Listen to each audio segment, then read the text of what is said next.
So welcome back to my vlog mga boss. So dito ulit tayo sa paborito natin tambayan ngayon, Buhay Canada Vlog.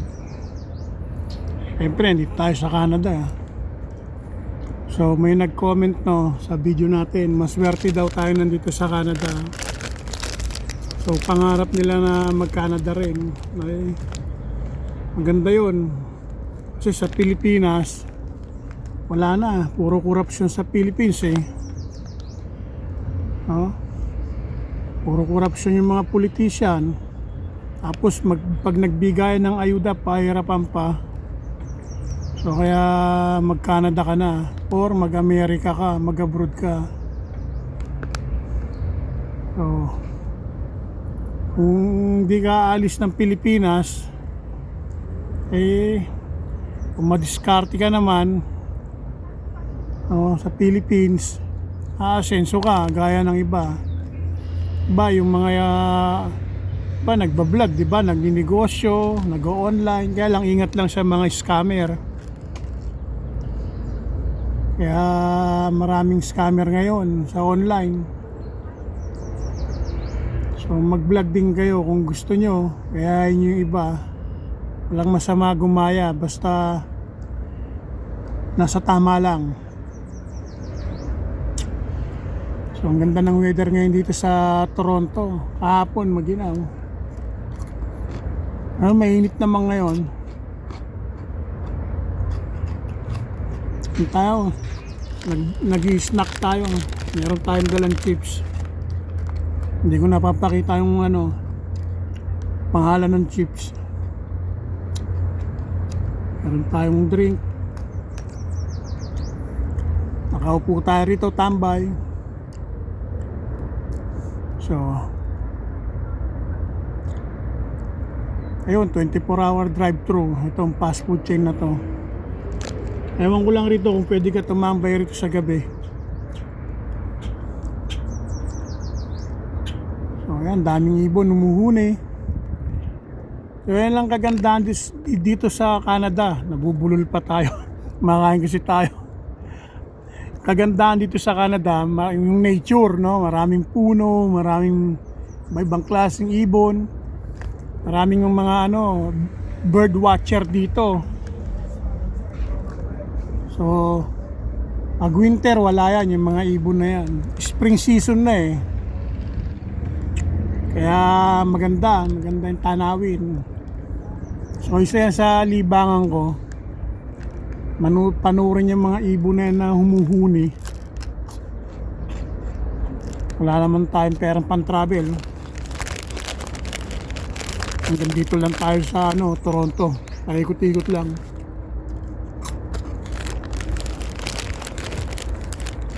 So dito tayo sa Toronto, Scarborough. Nung araw doon ako sa Toronto, North York nakatira. Yan share ko na.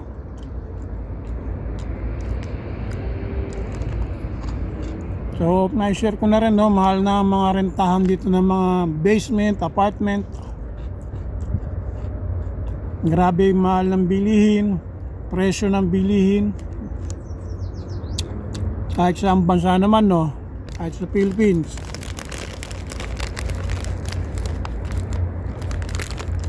Kaya kailangan masipag ka ngayon. Pahirap ng pahirap yung buhay ngayon. Dahil hindi ka magsisipag, wala. Asa ka lang sa mga kapatid mo, kamag-anak mo. Buti sana kung pakainin ka nun araw-araw. So nagbablog ako kahit hindi monetize pala yung channel ko, okay lang yun. Naglilibang lang ako sa sarili ko. Kasi dito sa Canada, hindi mo lilibang yung sarili mo, ma-homesick ka. Iba ang saya sa Philippines, mas masaya sa Philippines lalo na ngayon. Mayo, piyesta sa amin ngayon. Maraming piyesta May. Yan. Ang mga probinsya, piyesta. Dito walang ganon. Pero pag summer may mga marami activity. Mga festival, mga carnival. Yun lang kung may pera ka. Kung may budget ka. Kasi yung iba libre, iba may entrance. Hindi lahat dito libre sa Canada. Yung iba may bayad.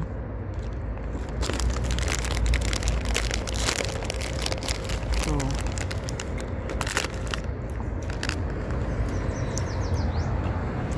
kaya kung pangarap nyo mag-Canada, katulad nag-comment sa video ko, pangarap daw ng nanay niya mag-Canada, tuloy mo lang, mangarap ka.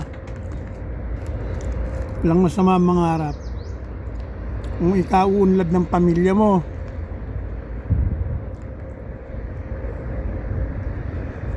so mahangin pa rin, no? Malamig yung hangin spring season kasi katutubo lang ng mga puno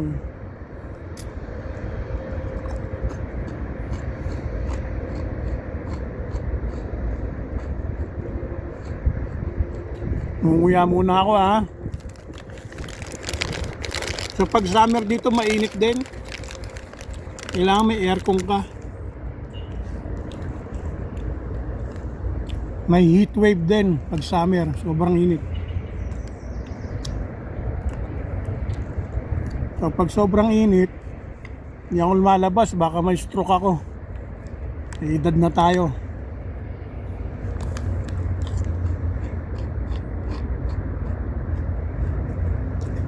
Pero sa Pilipinas nung nagbakasyon ako, sobrang init, nagkasakit ako doon. Hindi ko na kaya. Kahit yung aircon sa kwarto, mahina. Sobrang init sa Philippines. Pag matagal ka na sa Canada at hindi ka pa umuwi ng 20 years ganyan or 10 years, di ka pa nauwi, pag uwi mo doon maninibago ka. Kasi dito sa Canada malinis yung ibang lugar, yung iba may madumi rin. Pero dito sa Toronto may malinis, maraming mga park. Sa downtown naman may mga parte na lugar doon na marumi. Tinitirang kasi ng mga homeless, mga pulubi. Kaya madumi tingnan.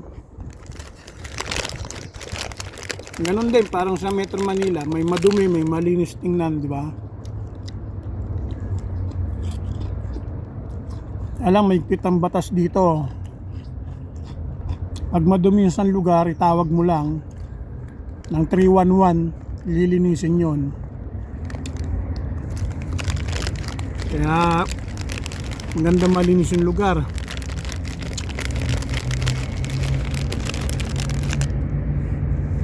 Pag malinis ang lugar, maaliwalas ang paligid.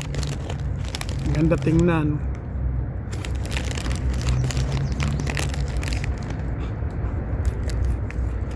Kain lang muna tayo ng chips.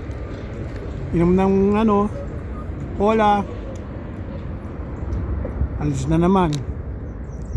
Papahinga lang tayo rito. Ang ganda pala tumambay dito. Kasi mahangin.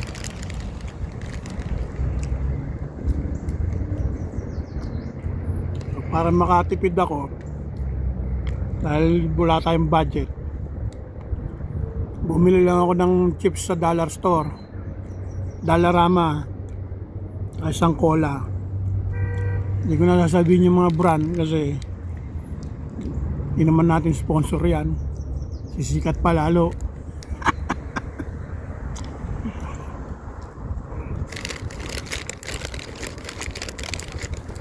So Friday ngayon dito, happy weekend sa mga taga Canada. Yung iba nagtatrabaho pag weekend, daming bayarin. So, ayan ang sabi ko, hanggang dito na lang video ko. Cellphone lang gamit ko. Thank you for watching my vlog. Like nyo kung gusto nyo, manood kayo kung gusto nyo, mag-subscribe kayo kung gusto nyo. God bless everyone.